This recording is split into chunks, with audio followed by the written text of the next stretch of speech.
That's wonderful.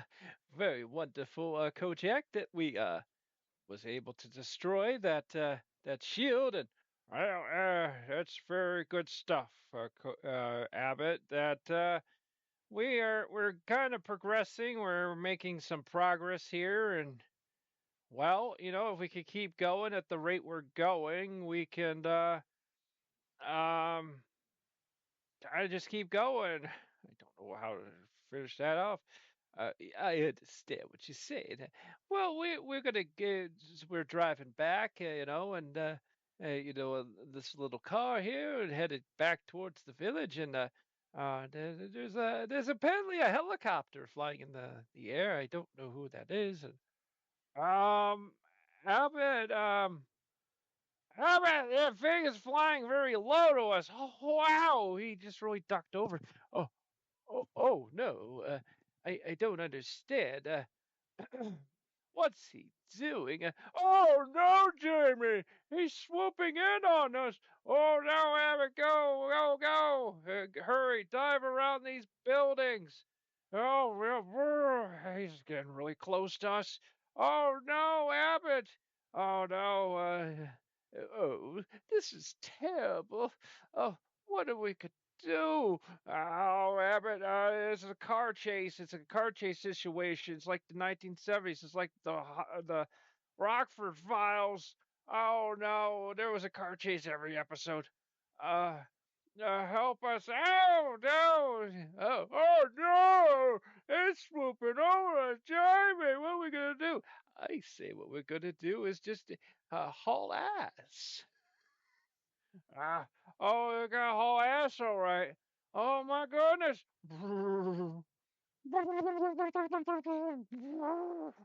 Oh, look out, Abbott. No, that was close. I don't know where he's pushing us towards. Well, it's because there's like a cliff over there on the other side of the village. Wait a minute, what? Oh no, he's guiding us towards a cliff. We're gonna be thrown off a cliff. It's like a Looney Tunes. Oh no. Oh, we're gonna have to. Oh, I have an idea. I got this rope here. Don't ask me where I got this rope from. I'm going to. What we're gonna do is like we're gonna swing this around here and then throw the anchor over towards the canyon and maybe it'll catch on something and it'll fling that helicopter into a rock or something. Uh, that's a good idea. Oh dear, oh no, no, look out, look out, look out, look out. Okay, I got a hold of the helicopter. Okay, okay, got a hold of it.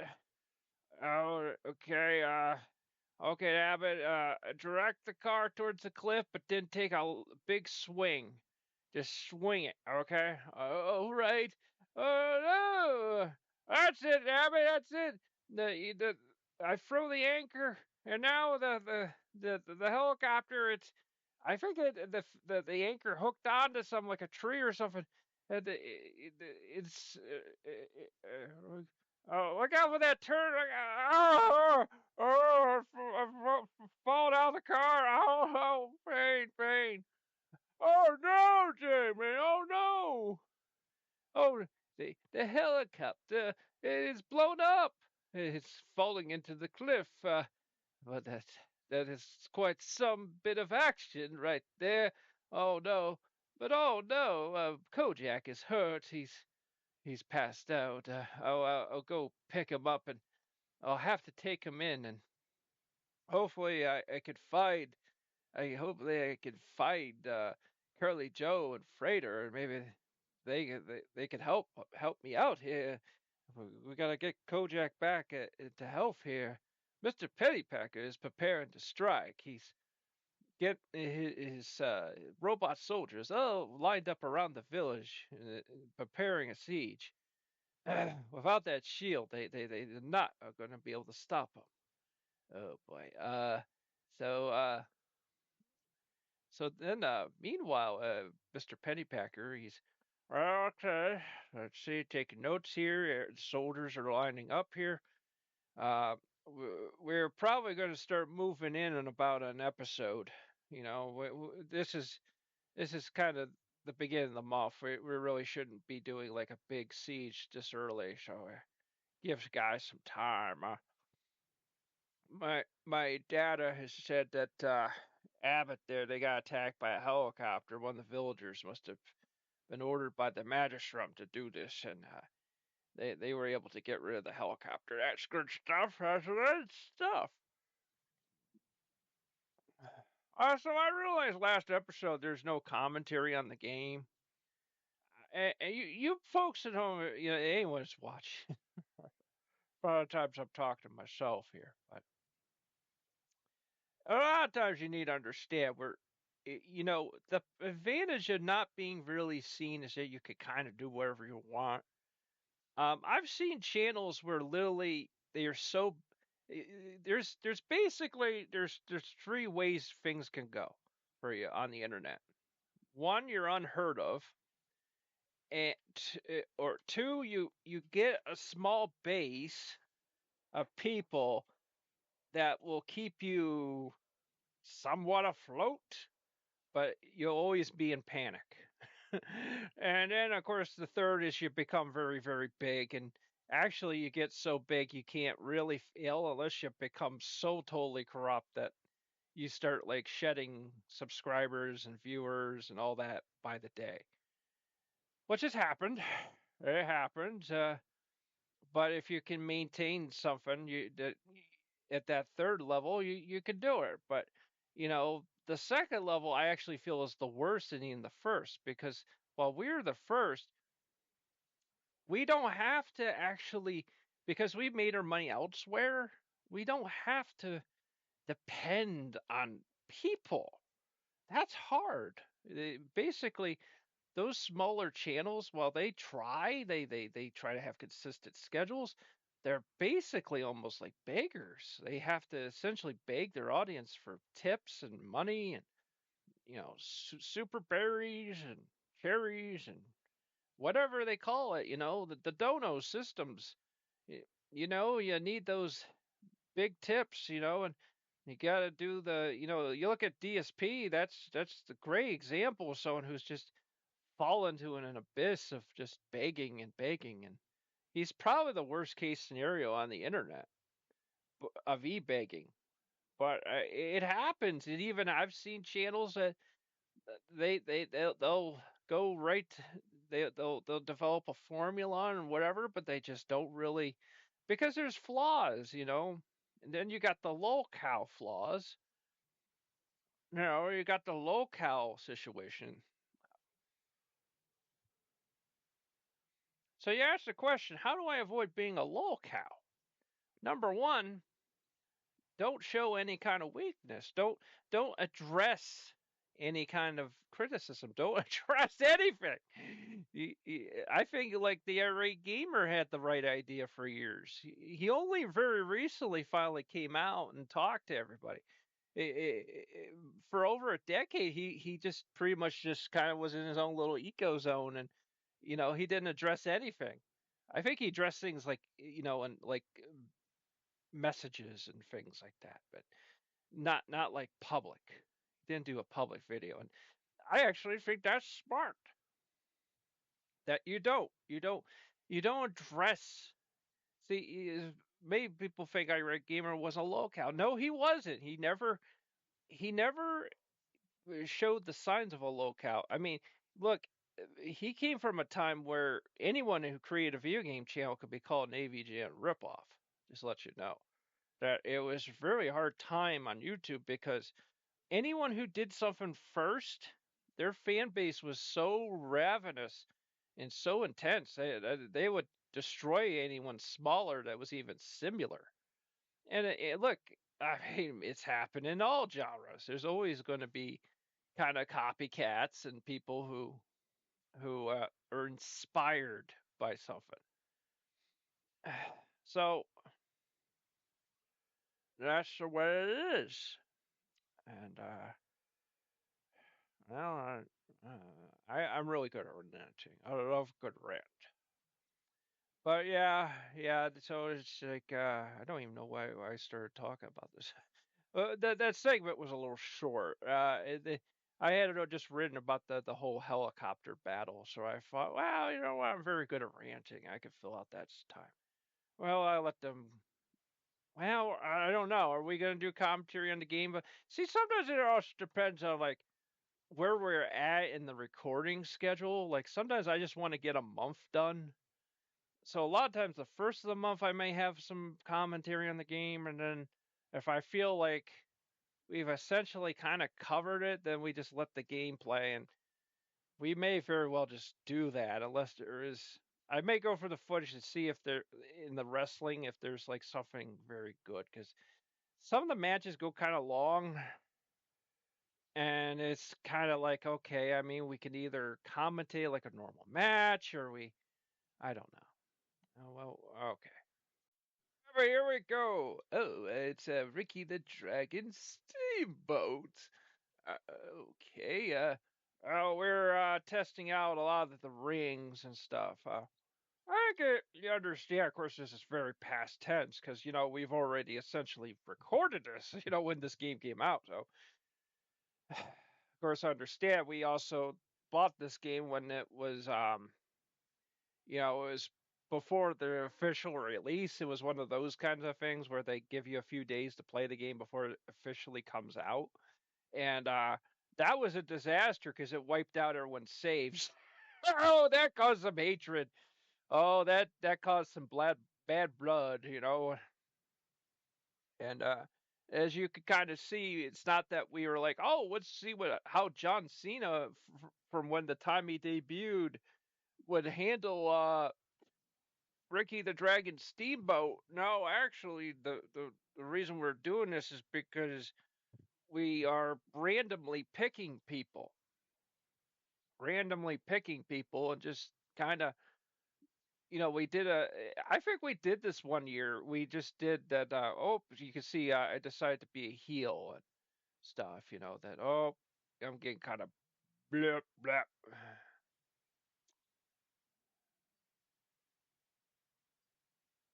So yeah, so we're kind of. You started to talk like Mr. Pettypacker in a way. Oh, I'm sorry about that. I need to get my tongue untied there. Yeah, so, John Cena's getting mad. Oh, that could happen, but, what we were doing is we're just like trying different arenas and stuff, and I'm not entirely sure. I think this is the arena you can go into the crowd, but again, we didn't even know you could do that. Um, we found that out. We're gonna go out by the apron here. I understand we'd even. I don't. You know what I can understand is you need to understand. At the time we were recording this, this is before patches were coming out, and um, we we couldn't even you couldn't. I don't think you could throw the ladder and tables. You could throw everything else, but you couldn't throw that, and now you can, and that's like it's like really really cool. Well, that I would be, yes. So you know, we did. Way I found out you can go into the crowd. It's specific. It has to be very specific. Like I think you have to be in the what they call the inside. Uh, I'm trying to say it right. It's like the indoor arena one, I think. And what it is, it'll have a crowd box, and you can go back there, and there's some weapons and stuff, and then you could also fight back behind the crowd and stuff. It's kind of cool. So it'd be really good for falls count anywhere matches. But the thing too you can do is you can bap. So you can but here's the thing is I've tested this. and it doesn't work in all. It doesn't. Going in the crowd doesn't always work. Sometimes it only works on one-on-one matches. So you can have any kind of stipulation as long as it's one-on-one. It doesn't matter. It's Iron Man. It doesn't matter. I mean, maybe I should test it more thoroughly. To be too entirely sure. But I don't know on Hell in a Cell and stuff if it'll let you do that if you do it in this arena.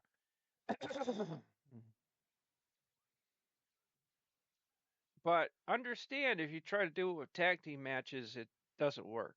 If you try to do it with anything more than one on one, it won't let you go in the crowd, which was really disappointing because we wanted because if you try to do an ECW thing, you can't do it because they just won't let you. Well, the problem with these games is aren't they kind of naturally known to be kind of like known to break and they're terrible. They have a reputation. Ukes, Ukes was never a perfect company, and I'll let I know a lot of people go, oh, they went on to do AEW, and it's like you need to understand. Even they've finally come out and finally said that AEW management over Tony Khan and all those people. Oh, that was amazing. Had a nice splitter Singapore cane and just blew up on him. That was great. So I guess this is the hardcore match or Extreme Rules or something. Um, so what was I gonna say? You were gonna say about Tony Khan, AEW, and Ukes went to do AEW. Then you'll notice that they were basically making an Aki game, and it was like no one had. I mean, people have had sort of teased sort of mechanics of that. Even these games have.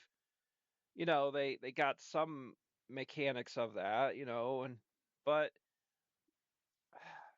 but for the most part, no one's tried to bring back entirely the stuff of those games. But that game was supposed to be kind of the one to do it. But the problem is the company just wanted to throw some. They just wanted the game out there to promote their product. They didn't want they didn't care enough to go to that level. They were half-assed. Their booking is half-assed. Everything about that company is half-assed. I mean, they're just as trash as WCW was. So,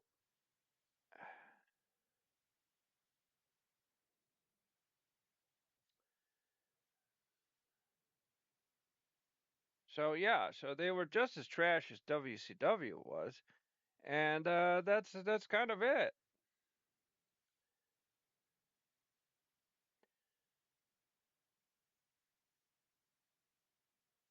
Nice chop there, another chop.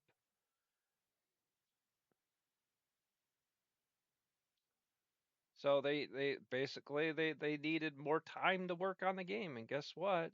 That didn't happen, and it's not letting me jump off. Okay,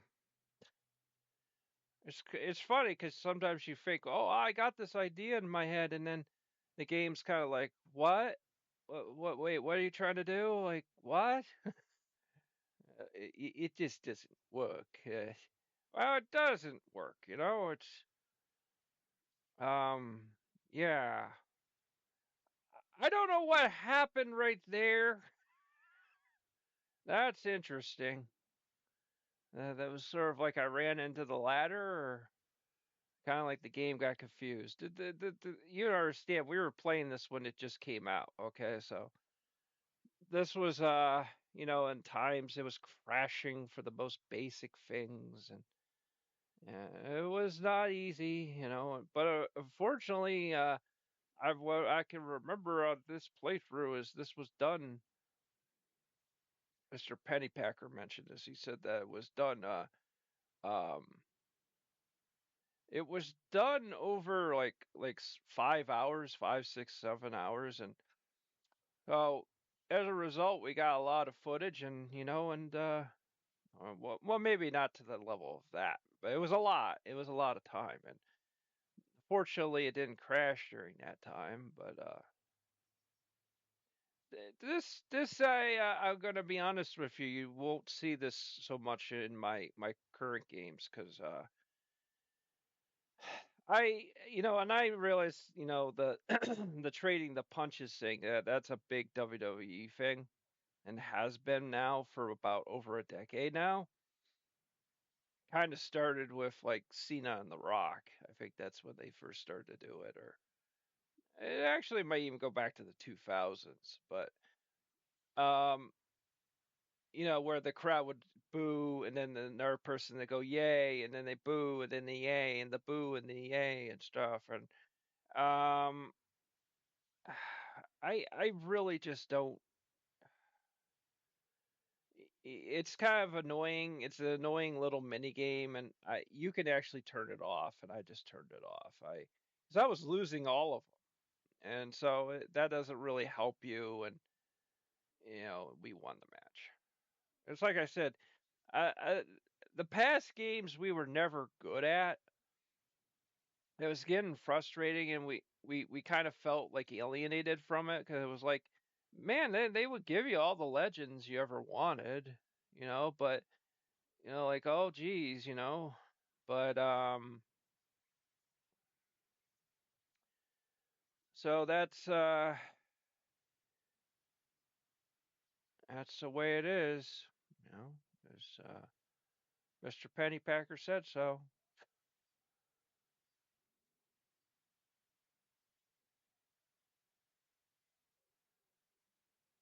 So the next match is the backstage brawl. Apparently, there's other arenas.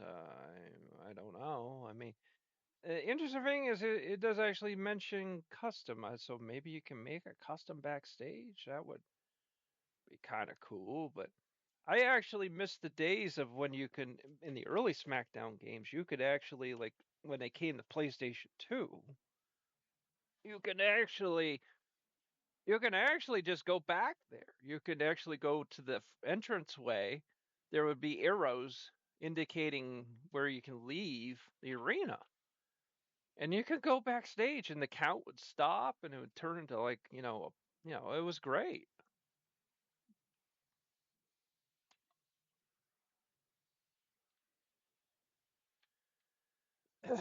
like I said, uh like I said, we've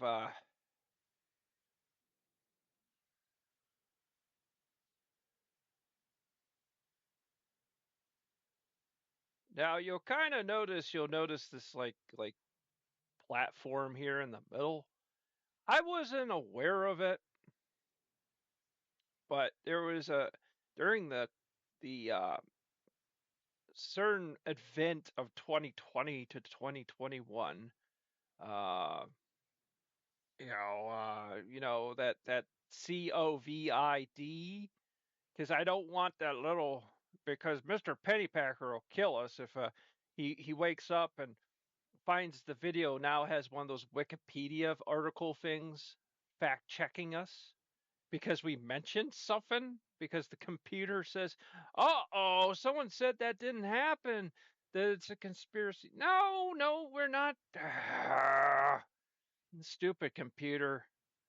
It's because and then I don't know. Sometimes the computer's bad, but the people run the site are pretty social justice warrior progressive. So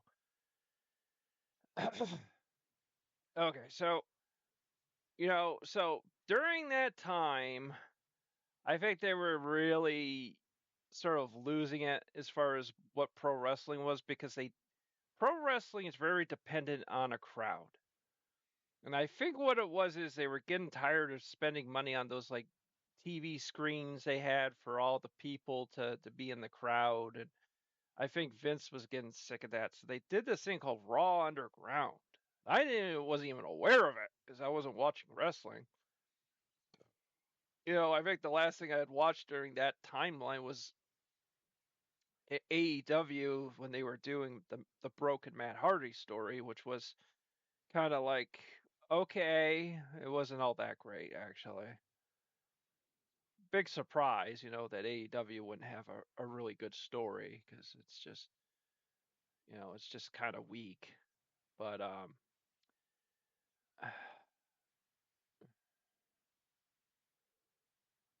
so there's kind of a way to fall into that big spotlight thing, but I'm not really sure how do you go about to do that. Jake's strikes are the best in this game, in my opinion, because they're fast jabs, and as a result, if someone does like a big over haymaker towards you, you're going to connect with them, and that'll kind of stun lock them. So in a way, Jake might be the best to have because of those quick little punches. Um,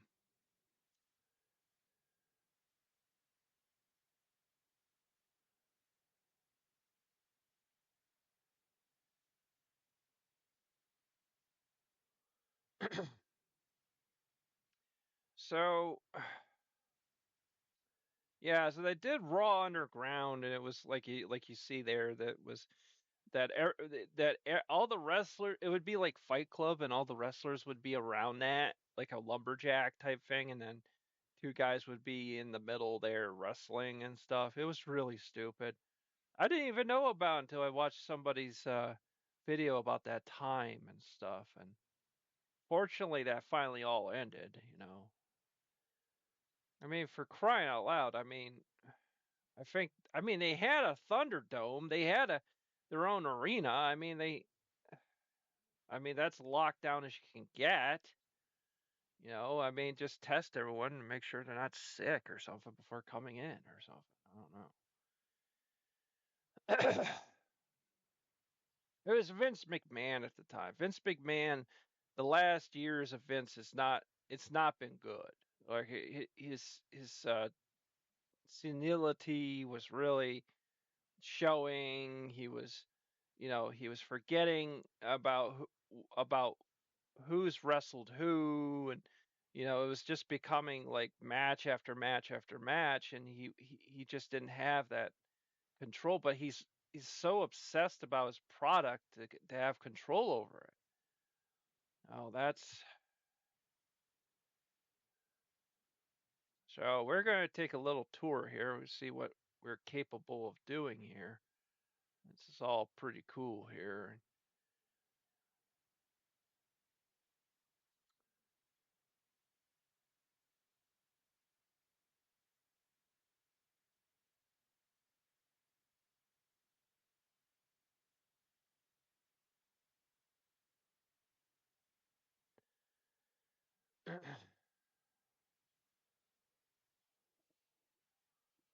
well, uh, well, that's it for the show right now. We need to take a break, and you could keep watching the footage. There's plenty more footage to go, and we'll see you next show.